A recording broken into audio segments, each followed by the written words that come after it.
Bismillahirrahmanirrahim. Assalamualaikum warahmatullahi wabarakatuh. Alhamdulillahirabbil alamin. Wassalatu wassalamu ala Rasulillah wa ala alihi wa sahbihi wa sallim ajmain, amma ba'du. Qala Allah Ta'ala fil Qur'anil Karim, a'udzu billahi minasyaitonir rajim. Bismillahirrahmanirrahim. Wa qalu subhanaka la ilma lana illa ma 'allamtana innaka antal alimul hakim. Shadaqallahul azim. Saudaraku sekalian, muslimin muslimat yang dirahmati Allah Subhanahu wa taala. Kita akan berbicara tentang bersandarlah hanya kepada Allah Subhanahu wa taala. Kenapa ini penting, bersandar kepada Allah Subhanahu wa taala? Sandaran selain Allah sangatlah rapuh. Sandaran selain Allah sangatlah lemah. Kita lihat Nabi Muhammad SAW, begini ceritanya. Nabi Muhammad SAW sejak beliau kecil, bahkan sejak beliau belum lahir ke dunia, sandaran utama beliau satu persatu diambil oleh Allah Subhanahu wa taala. Buat seorang anak, siapa sih sandaran kita? Bapak, betul nggak? Siapa lagi? Ibu, kakek, nenek, paman. Nabi Muhammad SAW, beliau belum lahir ke dunia, sandaran pertamanya yaitu ayahnya diambil oleh Allah Subhanahu wa taala. Dalam riwayat disebutkan beliau masih 2 bulan di kandungan ibunya, ayahnya meninggal dunia. 2 bulan di kandungan, wafat ayahandanya. Betul nggak tuh? Di perut masih 2 bulan, bapaknya meninggal dunia. Beliau lahir, sandaran utamanya diambil oleh Allah Subhanahu wa taala. Singkat cerita, beliau lahir. Dari beliau lahir sampai umur 6 tahun. Siapa yang merawat beliau? Ibunya, Aminah. Aminah pun ibunya umur Nabi 6 tahun diambil lagi oleh Allah Subhanahu wa taala.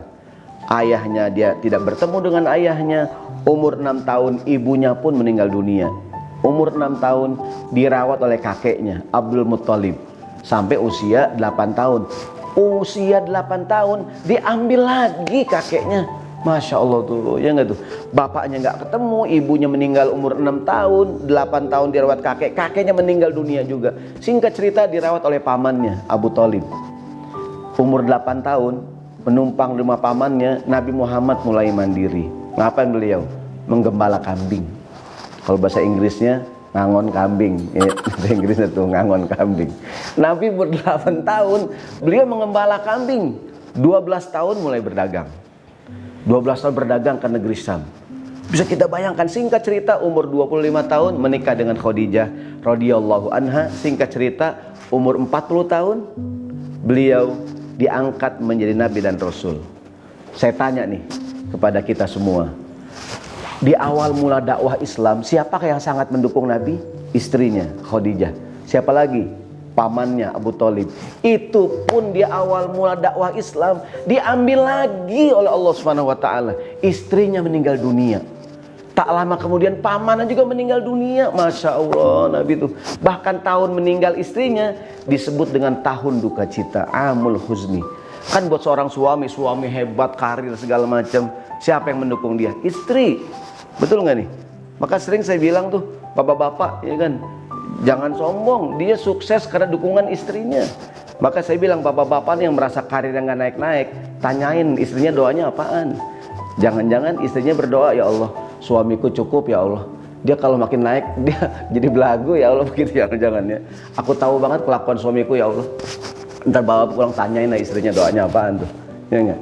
Singkat cerita, tahun itu tahun kesedihan, tahun duka cita. Ya Allah, udah masih kecil bapaknya meninggal, ibunya nggak ada, kakeknya meninggal. Di awal mula dakwah Islam diambil juga istrinya, diambil juga pamannya, satu persatu hilanglah semua sandaran Nabi.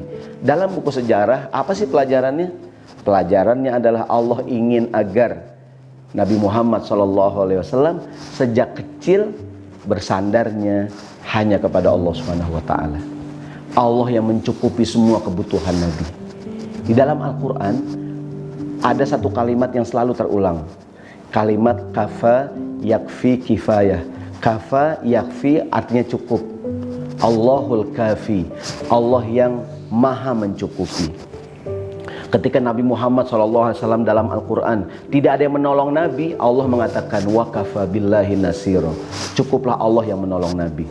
Nabi Muhammad berdakwah, orang-orang kafir berkata dalam Al-Quran tuh, bismillahirrahmanirrahim, wa yaqulul ladzina kafaru lasta mursalan. Orang-orang kafir berkata, Muhammad, engkau tuh bukan rasul, engkau tuh bukan nabi. Allah jawab, qul, katakan kepada mereka wahai Muhammad, qul kafa billahi syahidan baini wa bainakum, cukuplah aku sebagai saksi. Di dalam Al-Quran ada 6 susunan yang selalu terulang. Susunan kata yang pertama, wa kafa billahi aliman, cukuplah Allah yang maha tahu. Wa kafa billahi syahida, biar Allah yang maha menyaksikan. Wa kafa billahi nasiro, cukuplah Allah yang menjadi penolong. Wa kafa billahi hasiba, cukuplah Allah yang membuat perhitungan. Wa kafa billahi waliyan, wa kafa billahi wakila, biarlah Allah yang menjadi wali, biarlah Allah yang menjadi wakil bagi Nabi SAW. Ini ayat terulang-ulang kepada Nabi. Contoh nih, ketika Nabi Muhammad dihina, dicaci maki, orang kafir Quraisy mengatakan Muhammad, mohon maaf, dikatakan beliau majnun, beliau dikatakan gila, dengan segala hinaan. Allah yang jawab, bismillahirrahmanirrahim, inna kafainakal mustahziin, kata Allah, biar aku yang memelihara kamu daripada orang-orang yang menghina kamu. Di Al-Quran Allah berfirman, fasayakfikahumullah wa huwas samiul alim, biarlah Allah yang akan mencukupi kamu, dialah Allah yang maha mendengar lagi maha mengetahui. Jadi saudaraku sekalian yang dirahmati Allah Subhanahu wa taala, wa kafa billah, cukuplah Allah, cukup Allah aja udah. Ya kan, wa kafa billahi waliyan, wa kafa billahi wakila, wa kafa billahi nasiro, wa kafa billahi hasiba, wa kafa billahi syahida. Allahul kafi, Allah yang maha mencukupi. Allahul kafi, Rabbunal kafi, qasadnal kafi, wajadnal kafi, likullin kafi, kafanal kafi, wa ni'mal kafi, alhamdulillah. Bisa nggak? Ulangi ya. Allahul kafi, Rabbunal kafi, qasadnal kafi, wajadnal kafi, likullin kafi, kafanal kafi, wa ni'mal kafi, alhamdulillah.